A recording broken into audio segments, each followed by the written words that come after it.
Hi guys, get ready with me. आज चाहिँ म बाहिर जान लागेको यस्तो राम्रो काम लागेको छ होइन अनि म अस्ति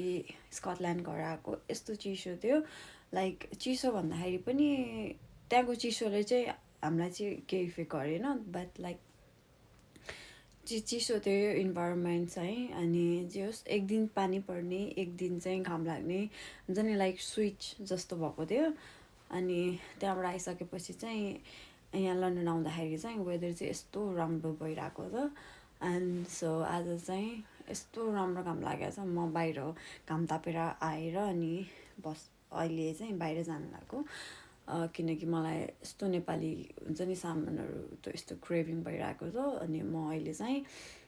नेपाली पसल जानु लागेको सो